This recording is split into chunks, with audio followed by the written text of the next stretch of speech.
Hello students, आज हम worksheet 35 के बारे में डिस्कस करेंगे। टॉपिक है समय और स्थिति में संबंध या गति का दूसरा समीकरण।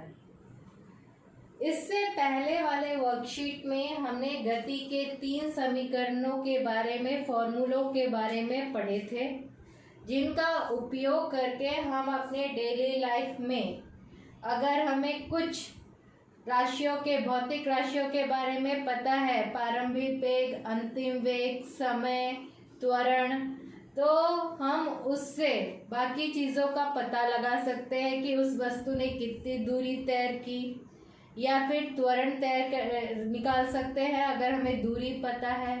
तो उसके लिए 3 फॉर्मूले, 3 समीकरण हमने डिस्कस किए थे। और पहले समीकरण को v = u + at, उसको हमने वेग समय ग्राफ से कैसे निकालना है वो भी सीखा था।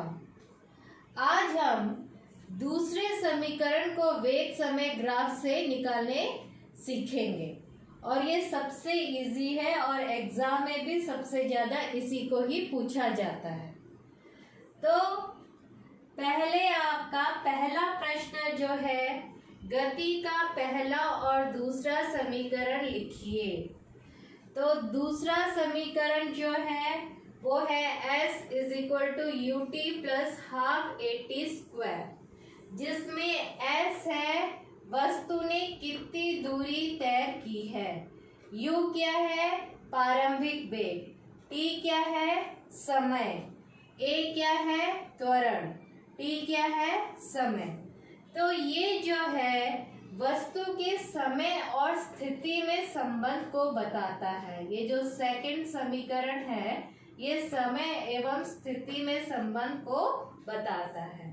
पहला समीकरण जो था v = u + at, वो वेग एवं समय में संबंध को बताता है। जैसे यहाँ पर v जो है वो अंतिम वेग है, u क्या है प्रारंभिक वेग, a क्या है त्वरण, t क्या है समय।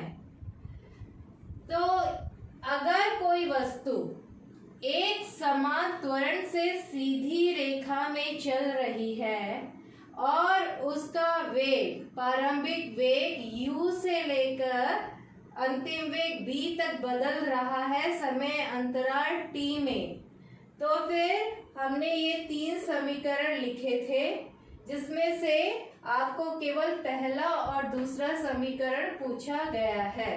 तो आप ये लिख देंगे। प्रश्न 2 जो है वो है कि दूसरे समीकरण को वेग समय ग्राफ से प्राप्त कीजिए या व्युत्पन्न कीजिए। वेग समय ग्राफ जो हमने पिछली बार बनाया था वही हम बनाएंगे। x अक्ष पर हम समय को लेंगे और y अक्ष पर हम वेग को लेंगे।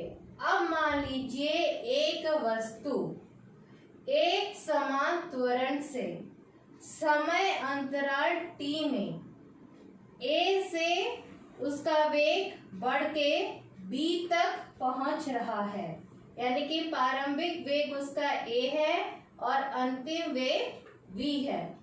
तो हम कैसे दूसरे समीकरण को निकालेंगे? तो इसमें जो प्रारंभिक वेग है वो 0 नहीं है, वो a है, यानी कि u जो है वो a है, OA। तो OA और अंतिम वेग क्या है, हम यहाँ पर b से एक लंब खींचेंगे x अक्ष की तरफ और यहाँ से एक लंब खींचेंगे y अक्ष की तरफ। तो अंतिम वेग जो होगा वो BC होगा, जो कि v को बताएगा, और प्रारंभिक वेग जो है वो u है, जो कि OA है। अब इस यहाँ पर हम एक समांतर खींचेंगे समय अक्ष के साथ, जिसको हम AD नाम देंगे। अब ये चूंकि समांतर है तो OC अगर T है तो AD भी आपका क्या हो गया T। वैसे ही अगर OA U है तो आपका CD भी क्या हो गया U, और हमारा BC क्या है अंतिम वेग V। तो अगर बी और डी हमें निकालना होगा तो हमें BC से माइनस करना पड़ेगा CD, तो हमारा BD निकल जाएगा। तो BC हमारा क्या है, V है, और CD कितना है, ये इसके समांतर है, तो ये है U। तो V माइनस U करेंगे तो हमारा BD जो है वो निकल आएगा। अब हमने पहले सब वर्कशीट में डिस्कस किया था कि हम दूरी या विस्थापन कैसे निकालेंगे ग्राफ से। तो दूरी और विस्थापन जो है वो वेग समय ग्राफ के अंदर जो क्षेत्रफल वो कवर करेगा, वो क्षेत्रफल जो है, एरिया जो है, दूरी विस्थापन बताएगा। यानी कि इसमें O, A, B और C इसका क्षेत्रफल, इसका एरिया जो है वो दूरी बताएगा। तो हमारा फॉर्मूला क्या है, S is equal to UT plus half AT square, हमें ये निकालना है।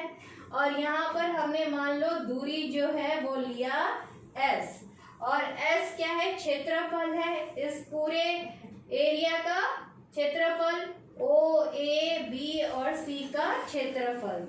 तो मैंने लिखा है यहाँ पर दूरी इज इक्वल टू आयत, आयत रेक्टेंगल OABC का क्षेत्रफल प्लस त्रिभुज ट्राइंगल ABD का क्षेत्रफल।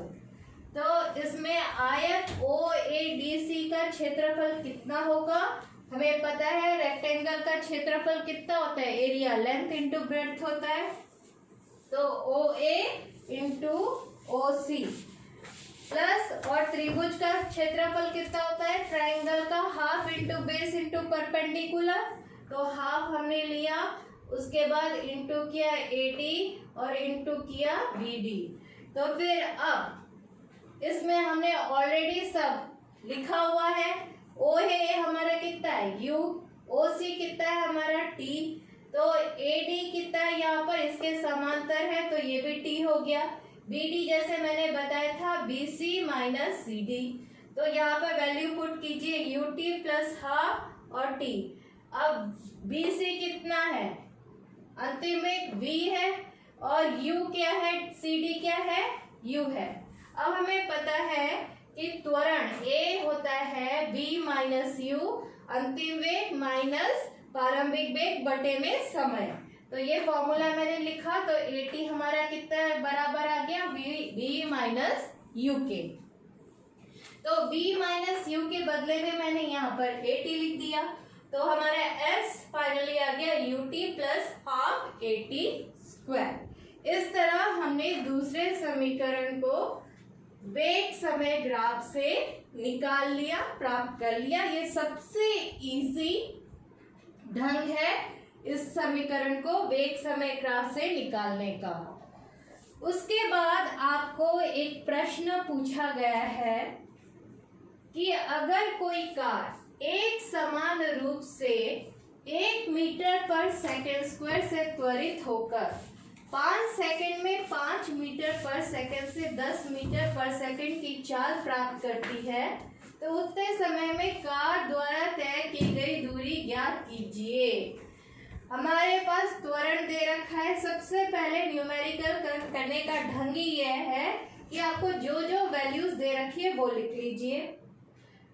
त्वरण हमें दे रखा है 1 मीटर पर सेकेंड स्क्वायर, समय t 5 सेकेंड, प्रारंभिक वेग हमें दे रखा है 5 मीटर पर सेकेंड, अंतिम वेग 10 मीटर पर सेकेंड। हमें निकालनी है दूरी। दूरी हम दो फॉर्मूले से निकाल सकते हैं, S is equal to UT plus half AT square, और S V square minus U square is equal to 2AS। इन दोनों फॉर्मूलों से हम दूरी निकालेंगे, और जब ये सारे वैल्यूज उसमें पुट करेंगे हम देखेंगे दोनों फॉर्मूलों से सेम वैल्यू आ रही है। S 37.5 मीटर, और इस फॉर्मूले से भी अगर निकालोगे तो दूरी 37.5 मीटर। तो किसी भी फॉर्मूले से आप दूरी निकाल सकते हो।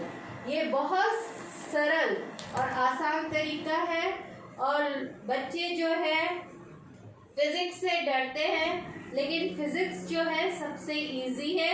डायरेक्टली फॉर्मूला पुट करके आपको आंसर्स मिल जाते हैं। तो इसी के साथ ये वर्कशीट खत्म होता है। Thank you.